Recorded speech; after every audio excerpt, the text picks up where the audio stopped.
Hello! We are back, and today I want to talk to you really quick about a writing program and reading program that I use that's amazing. It's called VoiceStream, and I apologize, it is also not free, but it has saved me so many times from buying an Audible file of a textbook or anything. So as long as you have a PDF, you are okay to import it into VoiceStream, and I'm going to show you how to do it. So sometimes when students are reading, they might lose track of what they're reading. Sometimes it's very helpful to have, while it's reading across, you can have like the cursor going across, right?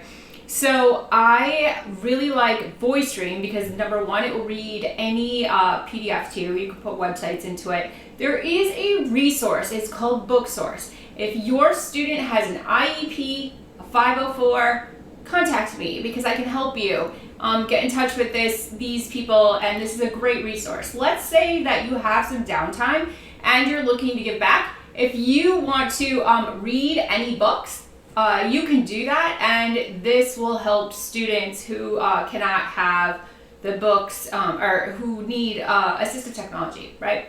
So that's one thing, is called BookSource, but you do need to be on a 504 or an IEP. There are a few other services I've used. I've not found any that are really helpful. Some are say they're helpful and that they'll give you a hybrid membership until you can get your disability. Well, it's obviously it's called the Disability Support Services in most universities.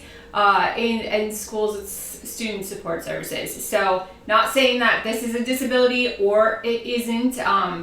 There are a lot of different words that are used in law that would imply that you get services, but it doesn't mean that necessarily that's that's a bad thing. That's sometimes, a lot of times when I speak about, I talk a lot about assistive technology, and I say that it's kind of just leveling the playing field, right? Because even this is really, really important actually, because as we move to standardized tests that are not going to be, hopefully they're not going to be in a large testing center, they're actually looking at putting the SAT and the ACT. They're looking at having that be, you take it online at home, okay? So there's going to be a lot of protocols, and the privacy that's going to be really interesting. But it's a great thing, right? It could really be helpful for anyone that has test anxiety. So like, think of this, like I'm sitting on this ball because that really helps me focus. And it's actually really great for exercise, for usually. There's some conflicting things out there for ergonomics, but anyway, we'll just go with it's good for exercise because, you know, you can wiggle around and such. Anyway, so think if you could take a test and you were sitting on a ball versus a chair. I have a bunch of different like little resources or little tricks that I use with my students. So sometimes just anything that will help them trigger their whatever the environment was when they were studying. So if let's say that you were studying and you had a lozenge in your mouth and it was peppermint, then I would say, see if we can get that in your accommodation plan, right? Because what that does is it uses neuroscience, it uses your different sensory pathways, it uses your different brain processing pathways, but what it does is it kind of will calm the student down, and it doesn't matter, students of any age, like even if you're like taking the Series 3 or Series 7 or FINRA or whatever, and if you can have something in your mouth like a lozenge, it will calm you down, especially if every time you study, you have a lozenge in your mouth. It's just kind of like fooling your brain into, yeah, I can do this, right? And that's one of the really cool things about learning, is that that's all we need to do, is just fool our brain into functioning, or well, what I call, it's not really fooling, I really call it optimizing, right? You just find the way your brain works best, and then you to do anything you need to so that you can get that information into your brain as quick as possible. Okay, so that is, I gave you 2 little tricks there. But so what's really interesting about this, as I was talking about testing and different accommodations is you're gonna want those, and I'm not exactly sure how this is gonna work, quite honestly. I've been in distance programs before where they have you like hold your entire computer around the room to make sure that you're not cheating. I know a lot of universities are kind of pushing back against this, which is interesting to me. I understand why they're pushing back. However, they have the issue with Varsity Blues and the fact that there were coaches that were giving students they were taking the test for them and stuff. That is wrong. That is not what a coach does. And I've had this conversation with multiple people. There are people online that will advertise that they'll write your term papers for you. So don't do that. Please don't do that. Not only is this a violation of ethics, but it's a violation of the contract between you and the institution. So even if you're in a private university, okay, a lot of the law that goes into education, this is not legal advice, but is based on contract law and breach of contract. So in one of my classes, I had to write about what would happen if you failed to disclose something that was negative on your college entrance exam. And what happened was, in this situation, it was armed services, and I had to go into some armed services law and things, and I can't remember exactly what it was, but I'll link it if you want to read it. It was just a hypothetical, so we do a lot of hypotheticals, right? But anyway, the point being was, what is the responsibility to the institution?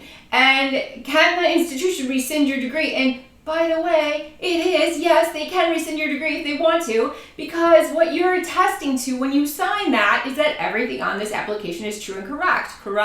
Yes, that is what you are signing. So never use those terrible services where they're saying like, hey, we'll write your term paper for you. If you need a coach, DM me, I will help you find a coach. If I'm not the right coach for you, I will help you find someone. I would much rather have students do a service that is empowering to them versus a very bad service that will put you potentially in fraud territory, and it's just very bad. I'm not going to go into what could all happen. Just trust me, it's very bad, okay? Also, think about a Varsity Blues, okay? That case, Felicity Huffman was going to have her hearing soon, I think, or her sentencing, I believe. I'm not exactly sure. But anyway, the point being that there was a lot of discussion whether or not the students were complicit in that. If you are complicit in a scheme like that, that is very, very, very, very bad. Don't do that. You're ruining it for everyone. And not only that, but let's say you have some sort of accommodation, some sort of disability, or you think you might have some disability and you need an accommodation, just contact me. I will help you get to the right person. Don't take it into your own hands and make your own accommodations, because that is very, very bad, okay? And so that there was a lot of discussion initially whether or not the students were complicit in that. So that's my long speech for that. But anyway, so sorry about that. But anyway, that was just very important to say. So this program that I'm going to show you today is called Voice Dream. There's a companion app that is, lovely.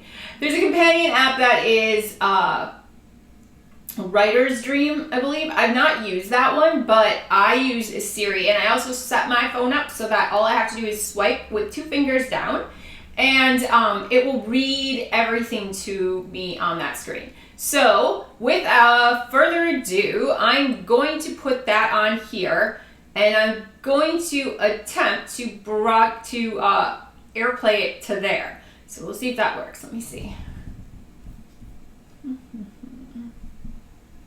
Okay, so we're back, and here is my iPad, and it's projecting back there, okay? So what I'm going to do is see this little icon. This is what it looks like, okay? This is called Voice Dream, and let's see, coronavirus business. So it will read any, I'm trying to think of something that might not be insanely boring to use this for. I didn't think about that.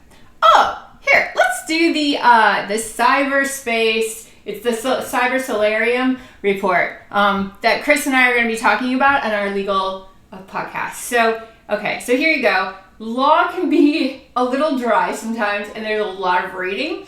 So what I really like, and I'm not sure if you can exactly see this or not. I wish I could figure out a way to get that in there, but that'll come, I'm sure.